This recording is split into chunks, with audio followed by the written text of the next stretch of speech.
Welcome back to the channel. Today we're going to do another Is It Worth Fixing? And this time it's a Ryobi Radial saw. This one's missing a switch and the trigger isn't working. And that is something that has been in a basket underneath my workbench for the better part of 3 years. So we're going to go ahead and start with the simple. This one is a T20 star drive.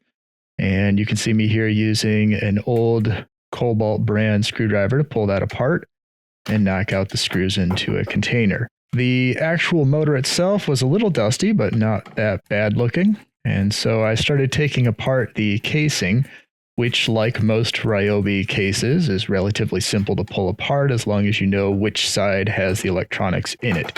In this case, it's the side that the blade is on.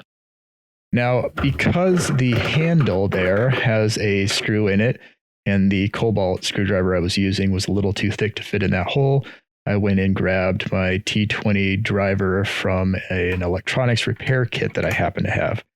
And here we are going ahead and opening up that final screw way down in the hole there.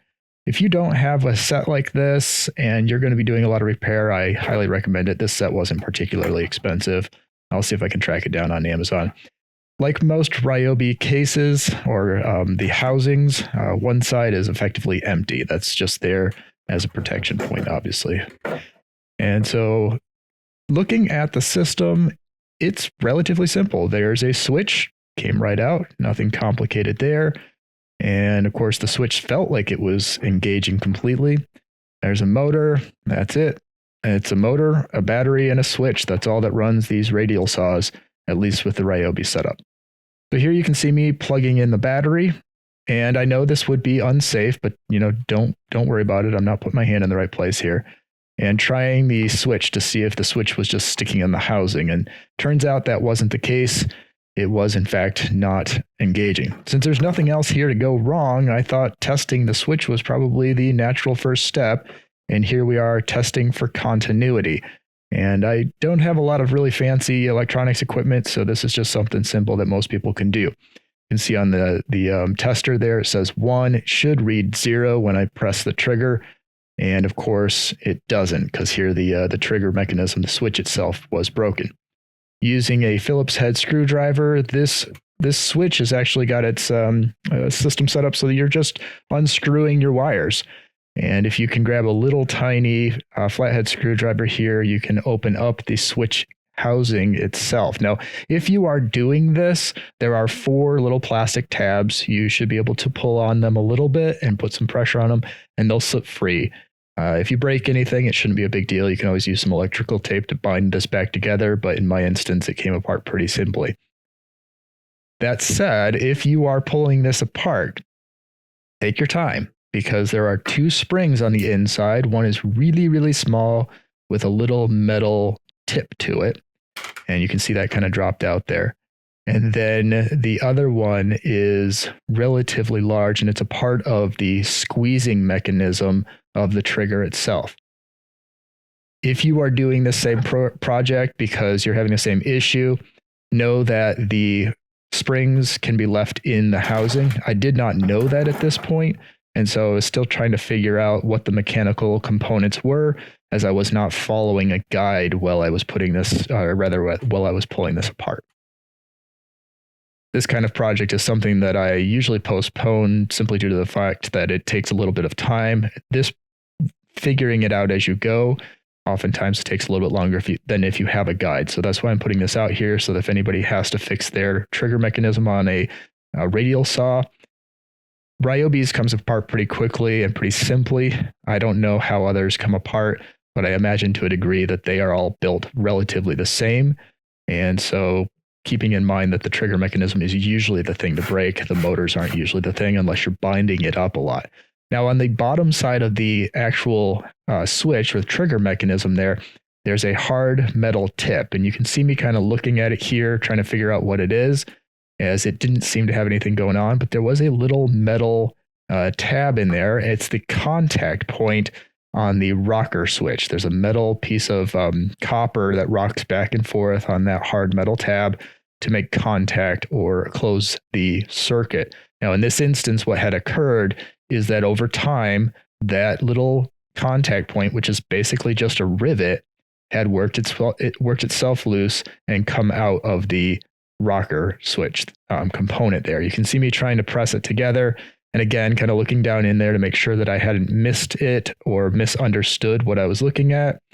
And after figuring out that that just is a rocker mechanism, and that was the kind of fulcrum point, I set it to the side and focused in on the copper contact point. Now, to make this work, it seemed pretty simple that I didn't need to solder or glue, that I could just use a punch to reset that contact. It's, like I said, it's effectively a rivet. You can see on the back side of it, if you're looking at them, that it's got like a crosshatch design that's there to allow the metal to squish around the piece of metal that it's sitting in. It's kind of difficult to explain, but realistically, it's a very simple system. By the way, if you see my hands shaking at all during this, it's just something that happens. It's a hereditary issue. So I'm not scared, and I didn't drink too much coffee, and people have commented on it before. Just that's why I don't do these small, detailed type projects very frequently, because it does take me a little bit of time and an effort to get that done. If you're looking down into the bottom of the switch housing, the little metal component can only really go in one way. In this instance, I seated it incorrectly, and I think I was testing it here to see if it was going to rock properly. Of course, it wasn't, so I had to flip it around. There is really only one way that this can go back together, and it should just rock freely. There's no spring mechanism really in here except a little tiny tab on the back of that rocker. And as long as it's seated properly like it is here, then you should be able to just press the whole system back together. Now, when doing so, make sure that you don't lose that little tiny metal tab that's got the tiny spring, and align your plastic tabs on the outside together. They can only go together one way, and it should just snap back in place. I used a little more effort than was necessary in this particular image. I wasn't 100% sure I was doing things right. Again, making sure those plastic tabs are all set up, and you can go ahead and check to make sure the squeeze mechanism works. That should be all set and ready to rock. I went ahead and checked for continuity now, just to make sure that the switch that I was working on I had fixed, because I'm, at this point anyways, pretty certain that that was the only issue.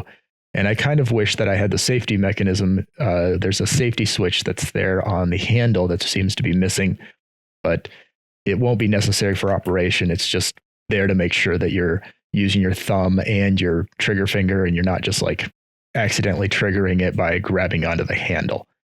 And so in this instance, the assembly process is, like I mentioned, pretty simple. You're using a Phillips head screwdriver to back out the little screws on the switch itself. And the wires don't technically matter which direction they go in, because this is just about combining the circuit, but they are slightly different lengths. So if you can put them in the way they came out, that'll probably work best when you're reassembling the casing of the saw itself. It's interesting to watch this now in post, because I am just kind of narrating over it. You guys probably have seen a few of my videos if you've gotten to this point and haven't. Just know that I'm working on kind of a workshop rebuild, and in cleaning out the cabinets and the bins, I'm finding a lot of these projects that got postponed because of the time they take to do. And running these videos like this is motivating me to get these projects done. They won't be perfect. Nothing in this video series is going to be perfect. But if at the end of the day, it ends up with me having a working machine that would have otherwise just sat under a bench and gone to waste, then it was worth the time. And I love putting these together so that I can see that I've done something. All right, so putting the casing back together, as with most Ryobi tools, is just a matter of reseating the casing or the housing there and snapping it back together and putting all the screws back in place. If you are trying to figure out where all the screws go, just look straight down. They just make it really obvious on Ryobi tools. There's no stickers covering anything. Just the holes you see are the holes that need to have screws. If you're missing a few screws, these are robust enough you could probably get away with not having as many, but obviously put them all back if you have them.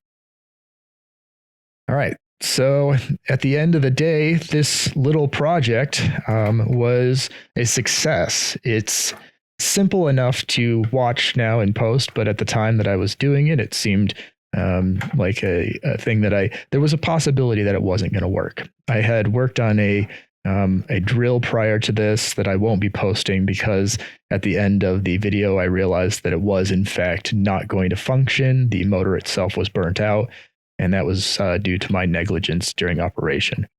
In this, the video shows, as you can see, that the assembly is rather straightforward. Setting it back together here just to make sure everything is functional and giving it a fire up. And there you go. You've got a working Ryobi radial saw, and all that went wrong was the switch. Thanks for watching. Subscribe if you like this kind of content, and I'll see you next time.